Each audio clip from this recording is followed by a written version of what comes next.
Hello there, Suzanne in Ohio. Well, I'm back with my bunny project, and I wanted to show you how it finished up. My camera screen isn't very wide, but I think you can get a good idea how he looks. He's all appliqued on, and I did go through and put some invisible stitches just to keep that big amount from bellowing up all by itself, getting too loose. Here's the other side and the standing part, the standing posture, and I just love how it turned out. And so my next thought is to put a little backing on it, and then of course I'll have to stabilize that backing, so I'm not sure what I'll do. I will definitely quilt around the edge and maybe then fade the quilting stitches out to nothing, and then go do some machine quilting in the big center of this table runner. So I love how he turned out, and I will probably give this to my girlfriend. She loves country primitive, and so I wanted one for myself or Etsy or whatever. So I'll tell you what I come up with. The thought of doing another one, I wanted to do slightly different, a few things different, because I found some problems, got it all fixed, but found some problems as I began to applique him on. For one thing, I don't want these surface stitches right in a point, like here and here. It was hard, but I got it all worked out. So here's the thought I came up with. I'm so proud of myself. Let me get these unpinned. I have two more bunnies ready to go. And then I have a third idea. In the last video, I didn't show you what these look like.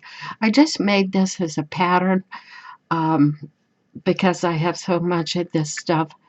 I just tweaked it a little bit, the shape of his face, and I'm going to tweak this one a little bit more too. I'm not crazy about the shape of his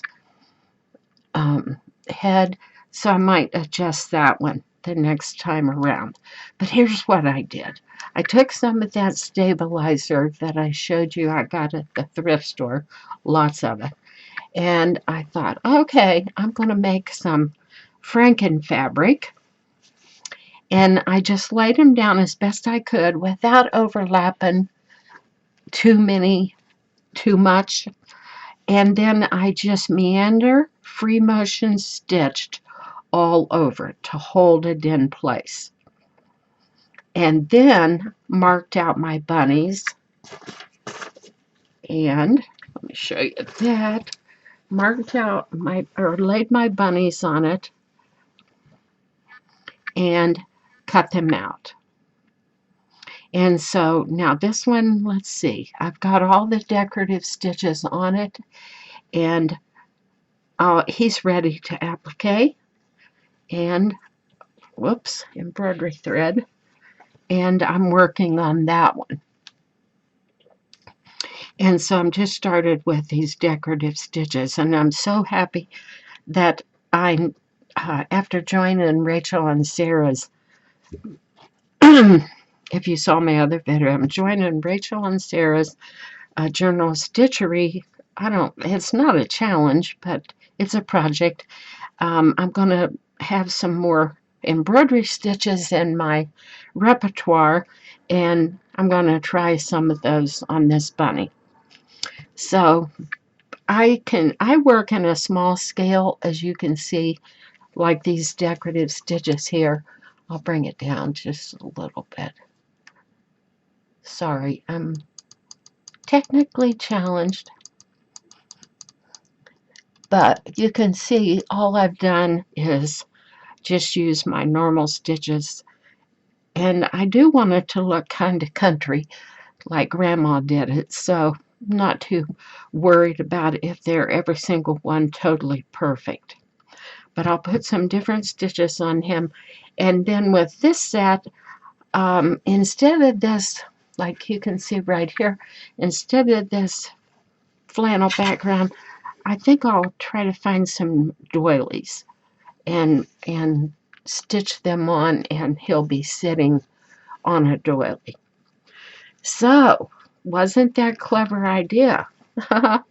Necessity's the mother of invention.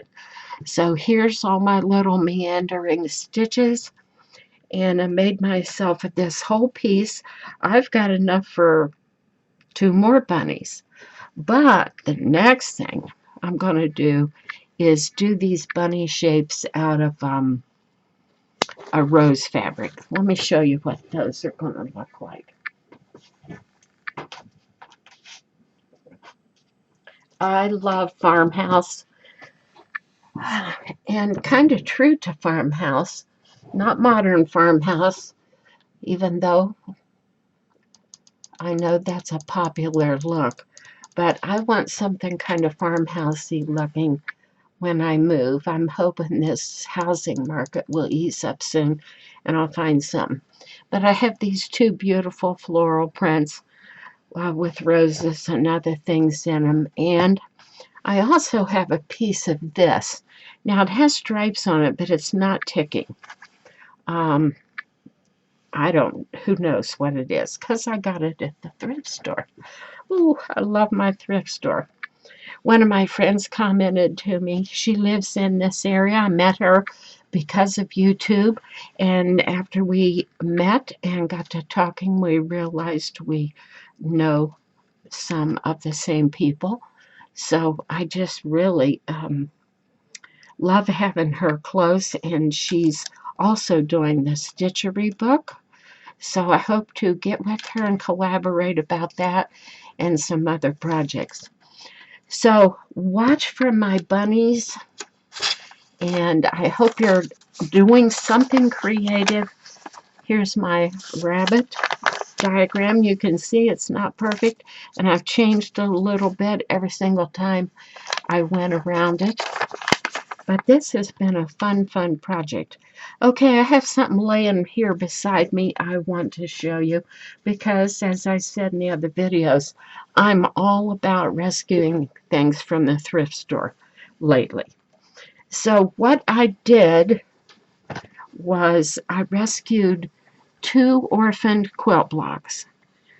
And it's not that they're exceptionally beautiful, but they were old. As a matter of fact, they're dirty, and I'm going to have to wash this now. I found 2 hexagons, Grandma's Flower Garden, as it's called. This one was smaller. It was just somebody had stitched it onto a piece of muslin, and I didn't want to change it. And this one had this entire edge of cream already attached to it, and I toyed with just taking it off of there, and I thought, no, somebody went to all the trouble to hand stitch every one of these. I'm going to leave it. So I wanted to try some big stitch quilting. It's very popular now, Acantha type style stitching, and I wanted to try it and see if I liked it. So what I ended up with was I had to think of a pattern that kind of looked good on this. And I did a lot of swirls and then even overlapped my swirls and did some, I don't know, what do you call it? Just meandering type lines. And I did several kinds of stitches. Some of them are real big, some of them are real tight and close. And I just used any color that I thought would go with this table runner. I backed it with a piece of fabric that I found at the thrift store. It had real muted shades of different shades of leaf type motif in it, and I liked how the quilting looked on the back of this. Now, where the actual hexagon was, I did actually hand quilt that, and it turned out real nice. So this is ready to go in the washing machine, and let's hope these old vintage fabrics don't shrink up too much. And this does have a piece of quilt batting in it. And you can see what I did here. I put knots on it, and I wasn't thinking. Oh my gosh, I was not thinking, because I know how to bury my knots and actually quilt without knots, but I didn't give that any thought. I just kept thinking, this is the back. But oh boy, I'll do that different again.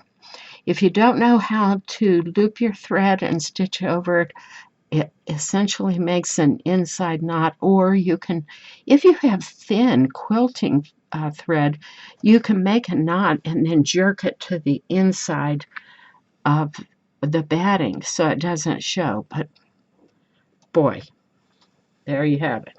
That's my big mistake for this month. All right, there's a rescue from the thrift store, and I'm working on several other things.